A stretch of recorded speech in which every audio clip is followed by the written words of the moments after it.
Insap, Inspirasi Sabda Gereja Kristus Raja Paroki Baciro. Saudara yang dikasihi Tuhan, pada hari Kamis 8 September 2022 ini kita berjumpa kembali dalam Inspirasi Sabda Gereja Kristus Raja Baciro, Yogyakarta. Berkah dalam.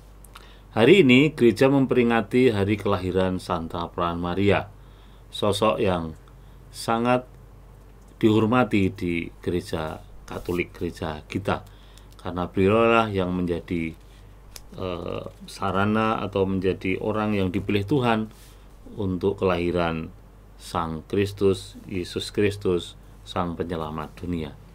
Dan hari ini kita diajak merenungkan sabda Tuhan dari Injil Matius bab 1 ayat 1 sampai dengan 16, dilanjutkan 18 sampai dengan 23. Mari kita simak bersama-sama.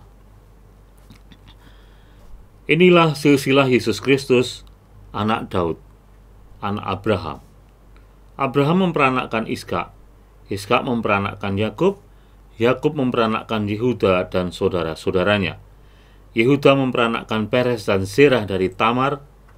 Peres memperanakkan Hesron, Hesron memperanakkan Ram, Ram memperanakkan Aminadab, Aminadab memperanakkan Nahason, Nahason memperanakkan Salmon, Salmon memperanakkan Boas dari Rahab, Boas memperanakkan Obed dari Rut, Obed memperanakkan Isai, Isai memperanakkan Raja Daud, Daud memperanakkan Salomo dan dari istri Uria, Salomo memperanakkan Rehabeam, Rehabeam memperanakkan Abia, Abia memperanakkan Asa, Asa memperanakkan Yosafat, Yosafat memperanakkan Yoram, Yoram memperanakkan Usia, Usia memperanakkan Yotam, Yotam memperanakkan Ahaz, Ahaz memperanakkan Hizkia, Hizkia memperanakkan Manasye, Manasye memperanakkan Amon, Amon memperanakkan Yosia, Yosia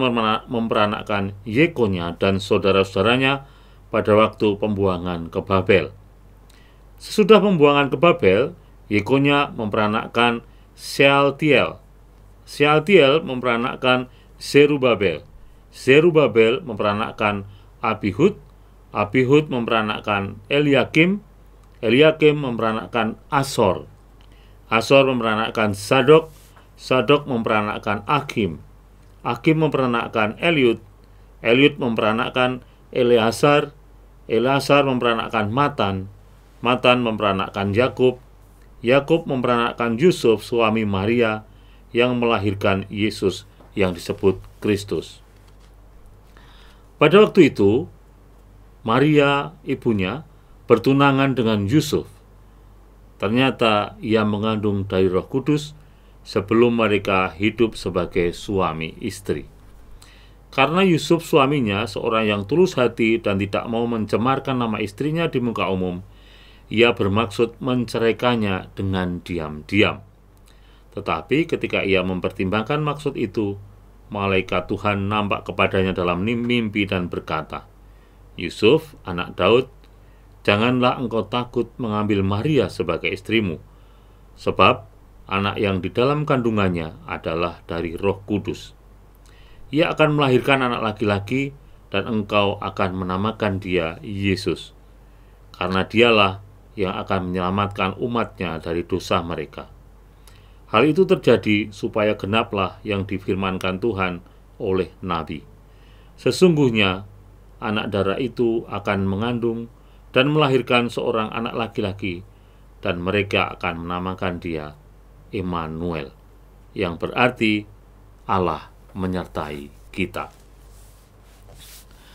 Saudara, bacaan hari ini sebagian besar menyebutkan silsilah kelahiran Tuhan Yesus yang merupakan keturunan Daud dan disilsilahkan dari Abraham, ya, yang mulai dari Ishak sampai dengan akhirnya pada Yusuf, ya.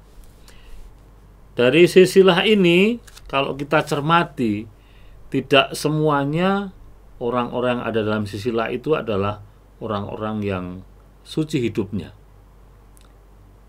Ini mau mengatakan bahwa Tuhan bisa berkarya melalui siapa saja, melalui peristiwa apa saja dalam kehidupan manusia, sampai menemukan saat yang tepat ada kebaikan yang dikehendaki Tuhan terjadi di dunia ini. Seperti juga yang terjadi dengan kelahiran Tuhan Yesus. Kita tahu bagaimana Daud itu sempat melakukan perbuatan ketika melakukan perbuatan tidak senonoh dengan Batseba. Ya, tetapi Daud sebagai raja yang besar tetap dipilih karena melalui dialah kemudian lahir Tuhan Yesus Kristus yang akan memperbaiki seluruh kehidupan yang saat itu memang sudah jauh dari perintah Tuhan. Maka Tuhan Yesus memilih Yusuf dan Bunda Maria sebagai Tuhan Allah memilih Yusuf dan Bunda Maria sebagai sarana atau sebagai jalan untuk lahirnya Sang Juru Selamat dunia, yaitu Tuhan kita Yesus Kristus. Bunda Maria bukan sekedar perempuan yang kemudian mengandung dan melahirkan Tuhan Yesus, tetapi dari kisah yang dapat kita baca dalam kitab suci, bagaimana prosesnya Bunda Maria sampai menerima Tuhan memilihnya sebagai Bunda Allah, tentu butuh sebuah kesiapan mental yang sangat luar biasa, kesiapan hati yang sangat luar biasa. Bagaimana mungkin seorang dara dipilih Tuhan dan dia lalu mengatakan, "Aku ini hamba Tuhan, terjadilah padaku menurut perkataan." Pada zaman itu tentu bukan sesuatu yang sangat mudah. Tentu bukan sesuatu yang mudah, tapi sangat sulit untuk menerima situasi ini. Pun demikian dengan Yusuf. Bagaimana bisa menerima Tuhan Yesus yang dikandung oleh Maria sementara mereka belum hidup bersama? Ini juga bukan sesuatu yang mudah. Tetapi Tuhan berpesan melalui mimpi kepada Yusuf bahwa yang dikandung adalah anak dari karunia dari Roh Kudus, maka kamu harus tetap menjaganya sampai dengan lahir, membesarkannya, karena dialah yang akan menyelamatkan dunia. Jadi saudara, mungkin perjalanan hidup kita tidak selamanya mulus. Mungkin ada banyak dari leluhur kita, nenek moyang kita yang jalannya juga bengkok ke sana, bengkok ke sini. Tetapi mari kita berusaha menjadi pribadi yang dipilih Allah untuk menebarkan kebaikan pada orang-orang di sekitar kita. Mari kita menjadi pribadi yang menyediakan hati kita, diri kita, untuk dipilih Allah dan memperbaiki kehidupan, bukan hanya kehidupan kita, tapi juga kehidupan masyarakat, orang-orang, situasi di sekitar kita. Banyak orang hadir justru menjadi masalah bagi lingkungannya. Apakah sebenarnya kita tidak bisa hadir sebagai solusi bagi ketidakberesan yang ada di sekitar kita? Bukan menjadi ruwet, bukan menjadi tambah ruwet. Kita hadir, kita ada, tapi situasi jadi tambah ruwet.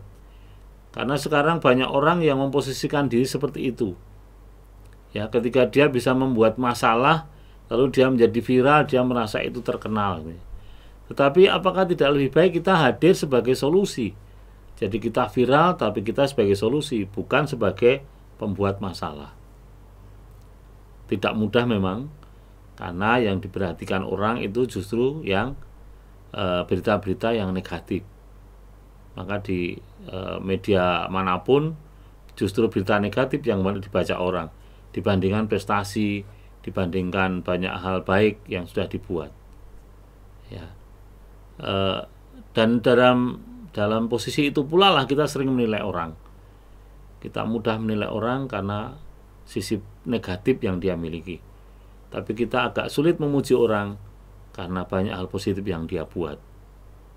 Saudara, mari kita menjadi generasi yang baik, menjadi generasi yang memperbaiki keadaan sehingga kehendak Tuhan terjadi, meskipun banyak penyelewengan, banyak hal yang negatif yang dilakukan oleh para pendahulu kita.